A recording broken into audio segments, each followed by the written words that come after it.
What's going on, everybody? Welcome back to another video. Today I want to talk about prepping for 2 weeks in the event of a 14-day quarantine. But really quick, just in case you're new, make sure to subscribe for daily videos. Also subscribe to my second channel, which is my backup channel for exclusive weekly content. The link will be in the description, trying to hit 1,000 subscribers. And if you want to help support the channel by getting some DYDSS merchandise, of course we have some precious metal themed t-shirts and hoodies, which are up for grabs, along with a ton of other products, many of which are raising funds and awareness for different charity organizations. Any and all merchandise can be found by clicking the first link in the description section down below. Thank you in advance, it's more than appreciated. But today, I wanted to talk about prepping. More specifically, I wanted to talk about prepping for a 2-week quarantine. 14 days of essentially not being allowed to leave your house. Now, a quarantine isn't the only thing that people should be prepping for. Me personally, I'm mostly prepping for minor natural disasters such as a hurricane or something like that, or a really bad snowstorm. A lot of people are prepping for a lot of different reasons, but I felt as though this was a relevant topic because of COVID-19, and everybody seems to be running around like chickens with their heads cut off, because guess what? They don't prepare. They wait until there's a minor emergency or a global pandemic. I wanted to talk about a couple things that I believe one would need to survive for 14 days in your house, a bug-in situation, if you will. So in front of me, I have 3 of my many 5-gallon buckets. I went with red, white, and blue. Not only because I'm fortunate enough to live in America, the greatest country on the planet, but also because, believe it or not, I color coordinate my 5-gallon buckets, which I might sound a little bit ridiculous, but based on the color, I know what's inside. If I had all random colors for no reason, nothing was organized, or if everything was in the same color bucket, I wouldn't know what is where. And for example, red, first thing that comes to my mind if I see the red bucket is, okay, I know I have like first aid supplies in there. White, these are the only ones that I own that are actually food grade. Not that it matters, because all the food is either in a can, a jar, or a bag, so it doesn't really matter. But I know for a fact that the white ones are food grade, so it makes the most sense to me to put food in there. Blue, what I think of, cleaning, so there's personal hygiene or just household cleaning products. I'll have an idea. If I need something, I'll just pry open a blue one. So, getting started, we're going to first talk about the red bucket, what I consider my 5-gallon first aid kit. I have more than one, by the way. You're going to want stuff that you know for a fact you're going to need. Now, you might be different than I. I'm sure we're different. But I believe it's a smart idea to have your Advils, your Tylenols, your pain relievers, fever reducers, your cold and flu medicine. It could be this off-brand stuff. Doesn't matter. They're all the same. You're going to want your cough drops. You're going to want your tissues. You're going to want stuff like this. You're going to want your hand sanitizers. You're going to want the stuff that you know for a fact that you are absolutely going to need or are likely going to need. I'm not going to tell anybody to go out and buy anything that they've never in their life purchased before. I'm actually going to go ahead and assume that most of the people who are watching this video already have a majority of the things that I'm going to be going over throughout the course of this video.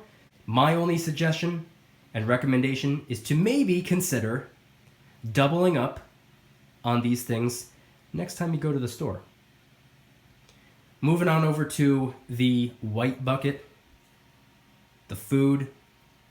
I have a lot of dehydrated foods. I dehydrate a lot of foods on my own, fruits and vegetables mostly.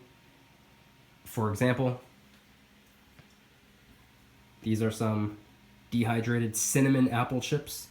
Doesn't have to be that fancy. They could just be sliced up apples, bananas, kiwis, whatever you want. Not only the fruits and the vegetables, but I have a lot of stuff that's frozen. I have a lot of stuff that is already in cans. You're going to want to go and get your canned soups and beans, stuff that has a very long shelf life. I know we're talking about a 14-day survival kit, essentially. But if you are involved in the whole prepping world, if you understand the importance of prepping in the event of an emergency, you're going to want to stock up on your canned soups and beans. Shelf life is year and a half sometimes, so it's not like you have to worry about expiration dates. And by the way, little medicine and food, canned soups and beans, they do have best if used by dates, which means they're the absolute best if you use it by that date. You can use those things after the date. They just might not have as much nutritional value. The flavor might be a little bit gone. As for the Tylenol and whatnot, it might be a little bit less powerful. I even have a 5-gallon bucket for my dog. He's pretty simple. Just got a bag packed with dog food. Some of those collapsible food and water bowls. They're like rubber or silicone or whatever. They collapse into a flat disc, and then you can pop them open, pour water in there, throw a tennis ball or two in there. It's good to go. And now as for the blue bucket, this is where I put the Lysols. This is where I put the Clorox disinfectant wipes. This video is only to give you a small idea of some of the things that you might need, because if you are to be locked away in your house for 14 days, it might not seem like that long of a time, but 14 days can make a person go absolutely stir crazy. I go a little bit stir crazy in 14 minutes, so I could only imagine not being allowed to leave my house for 2 weeks straight. In addition to the food, in addition to the cleaning supplies and personal hygiene, your toothbrushes, your toothpaste, your soap, stuff like that, your first aid, medical supply, you're going to want to have some money. This is a given. You're going to want to have enough money put aside so that if you had to take 2 weeks off of work, you wouldn't be left financially crippled. You're going to want some money set aside just in case you have to make a purchase, an emergency purchase. You never know. Things happen. It's just life.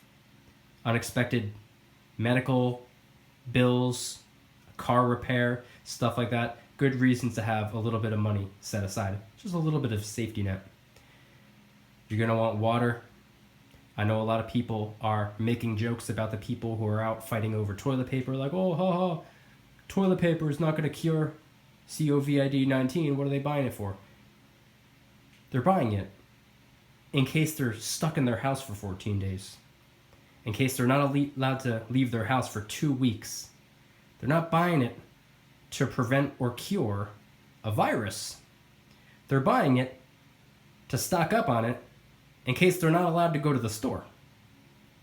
So basically the purpose of today's video is to talk about, in my opinion and from my perspective, some of the things that I think are smart to have on hand, especially with everything that's going on in the world right now. No one knows exactly 100% what's going on. So it's best to be prepared. It's better to have something and not need it than to need something and not have it. Some people might be laughing or ridiculing me for having this right here. They're like, oh, this guy, he's a young college guy. He could have spent all that money on alcohol. What's he doing? But here's the thing.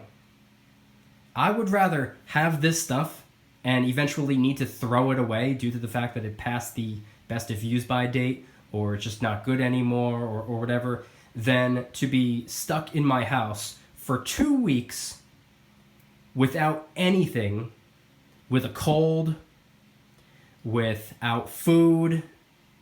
It's better to have it and not need it than it is to need it and not have it. And that's where I'm going to leave you. Head on down to the comments and let me know if there's anything that you think that I missed. Let me know in the comments if you think that there's something else that you would like to recommend for somebody who might be prepping for a 14-day quarantine, if it ever came to that. Let us know in the comments. If you guys enjoyed today's video, please hit the like button. If you guys like me, make sure to subscribe. New videos every single day, 365 days a year.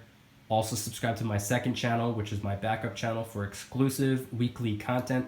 The link will be in the description. Trying really hard to hit 1,000 subscribers, so help us out. And if you want to help support the channel in the biggest possible way, please consider getting yourself some DYDSS merchandise. Of course, we have some t-shirts and hoodies which are up for grabs, along with a ton of other products, t-shirts, hoodies, even stickers, and many of which are raising funds and awareness for different charity organizations. Any and all merchandise can be found by clicking the first link in the description section down below. Thank you in advance. It's more than appreciated. And I want you guys to head on down to the comments and let me know once again, what do you think of everything that I recommended in today's video? Is there anything that I mentioned that you didn't already think about? Let me know in the comments if there's anything that you think that I missed, something that you would like to recommend. Head on down to the comments and let us know. Thank you guys so much for watching. I'll see you tomorrow. And remember, don't you dare stop smiling. Peace.